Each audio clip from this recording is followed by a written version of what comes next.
Hello বন্ধুরা, গোপাল রান্নাঘর থেকে তোমাদের সাদর আমন্ত্রণ জানাচ্ছি। আজকে দেখাচ্ছি মহারাষ্ট্রিয়ান স্টাইলে, অর্থাৎ তাদের ঠেলাওয়ালারা এই চানা চাটটা খুব বিক্রি করে। খুবই প্রসিদ্ধ বা জনপ্রিয় একটি মহারাষ্ট্রিয়ান স্ট্রিট ফুড বলতে পারো, চানা চাট। তো সেটা ব্রেকফাস্টে খেতে পারো, ইভিনিং স্ন্যাক্স হিসেবে খেতে পারো, বা স্যালাড হিসেবে খেতে পারো। তো এই চানা চাটটা যথেষ্ট চটপাটা খাওয়ার কিভাবে করছি সেটা দেখো। 250 গ্রাম চানাকে আমি রাতভর ভিজিয়ে রেখে দিয়েছি। দেখো সকালবেলা উঠে বেশ ফুলে গেছে।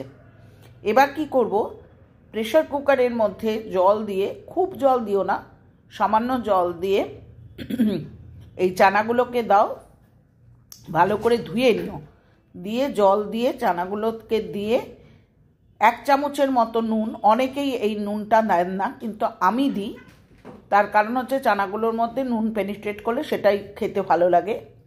বন্ধ করে, মুখটা বন্ধ করে আমি কিন্তু 6টা 7টা 8টা সিটি দিলাম। এবার একটা মশলার পেস্ট তৈরি করে নেব। তার জন্য নিয়েছি হচ্ছে 1/2 চামচ থেকে কম হলুদের গুঁড়ো, 1 চামচের বেশি কাশ্মীরি লঙ্কার গুঁড়ো কালার হওয়ার জন্যে, তারপর হচ্ছে রোস্টেড ধনে জিরের গুঁড়ো, আচ্ছা, আর দেব হচ্ছে আমচুর পাউডার, 1 চামচের মতো আমচুর পাউডার। আর আমার হলুদের গুঁড়োটা কেন যেন মনে হচ্ছে একটু কম, সেই জন্য একটু হলুদের গুঁড়ো বাড়িয়ে দিলাম। এবার এটা আমি গরম জল দিয়ে কিন্তু ভেজাবো। গরম জল দিয়ে মশলাটা ভেজালে সেই মশলাটা ফুলে ওঠে। 2 চামচ সর্ষের তেল দিয়েছি, সাদা জিরে এবং হিং, বেশি করে হিং দিলাম। ফোড়নে দিয়ে আমি যে ছোলাটা সেদ্ধ করে রেখেছিলাম সেই ছোলাটা কিন্তু কড়াইয়ের মধ্যে ঢেলে দিলাম। দেখেছো বন্ধুরা? এবার যে মশলার পেস্টটা করে রেখেছিলাম, যেটা গরম জলে ভিজিয়ে রেখেছিলাম, সেটা কিন্তু আমি ছোলার মধ্যে দিয়ে নাড়াচাড়া করতে লাগলাম। আরও কিছু ছোলা রয়ে গেছে, সেই ছোলাগুলো প্রেসার কুকারে রয়ে গেছে, সেই ছোলাগুলো আমি ঢেলে দিলাম। এবার ছোলাগুলোকে এই মশলা সমেত খুব ভালো করে নাড়াচাড়া করতে লাগলাম। ঠিক আছে বন্ধুরা, ছোলাটা কিন্তু আমি প্রেস করে তোমাদের দেখাতে পারলাম না, কিন্তু ছোলাটা কিন্তু সেদ্ধ হয়ে গেছে, অর্থাৎ 7টা 8টা হুইসেল দেওয়ার পর কিন্তু ছোলাটা সেদ্ধ হয়ে গেছে। সেদ্ধ করা যে ছোলাটা, সেই ছোলাটা কিন্তু অবশ্যই তার জলটা ফেলবে না, জলটা কিন্তু অন্য পাত্রে ধরে রেখে দেবে, কারণ এই ছোলাটাকে ভালো করে আংশানোর পর আমি কিন্তু ওই জলটা কিন্তু ছোলার মধ্যে দিয়ে দেব। দেখেছো, এটা কিন্তু ওই ছোলা সেদ্ধের জল। কারণ হচ্ছে যে যত খাদ্যগুণগুলো কিন্তু এই জলের মধ্যে থাকে, সুতরাং জলটা ফেলে দেওয়া মানে খাদ্যগুণটা চলে যাবে। একটু জুসি থাকা অবস্থায়, ঝোল রাখবে না, কিন্তু জুসি থাকা অবস্থায় কিন্তু গ্যাসটাকে অফ করে দেবে। এবার আমি পাত্রের মধ্যে ছোলাটাকে ঢেলে নিয়েছি, দেখেছো বন্ধুরা। এরপর আমি একটা শসা কুচিয়ে নিয়েছি, দানা ফেলে একটা টমেটোকে কুচিয়ে নিয়েছি, একটা বড় সাইজের পেঁয়াজকে ছোট করে কুচিয়ে নিয়েছি, কাঁচা পাকা লঙ্কা কুচি দিয়েছি, আর দিয়েছি হচ্ছে খানিকটা ধনেপাতার কুচি, বেশ খানিকটা ধনেপাতার কুচি দেব, কারণ চাটটা বানাতে গেলে এই জিনিসগুলোর দরকার। আচ্ছা, তারপর ওপর থেকে দেব হচ্ছে একটা পাতিলেবু।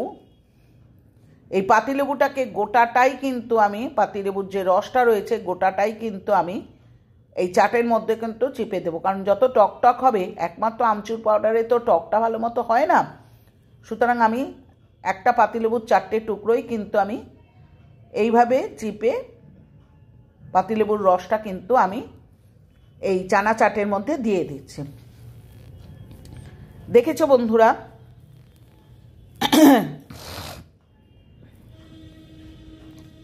লেবুটা চিপে দেওয়া হয়ে গেল।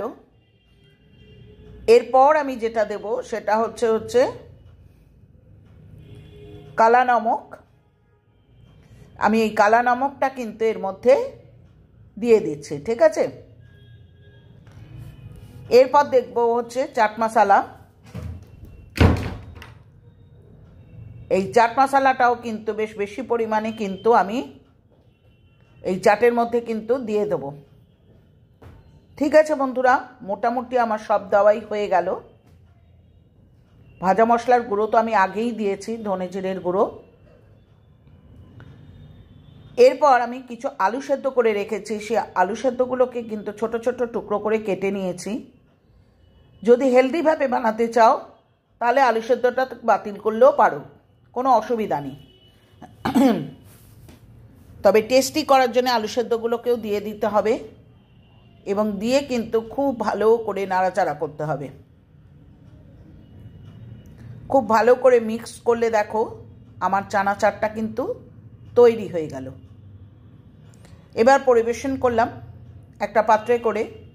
তবে এক্ষেত্রে একটা কথা বলি, অনেকেই কিন্তু ওপর থেকে কিন্তু সেও ভাজার কুচি দিয়ে ছড়িয়ে কিন্তু পরিবেশন করেন, কিন্তু আমি এটার খুব একটা পক্ষপাতী নয়, কারণ এটা একটা হেলদি আইটেম।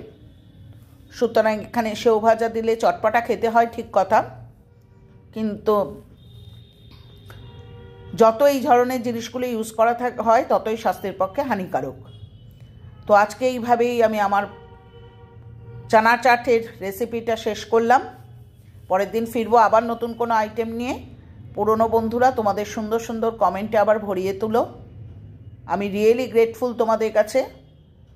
আর ছোটো বাটিভাবে করেও পরিবেশন করতে পারো, আবার তোমরা ইয়েতেও পরিবেশন করতে পারো। আর নতুন বন্ধুরা চ্যানেলটা সাবস্ক্রাইব করো, পাশে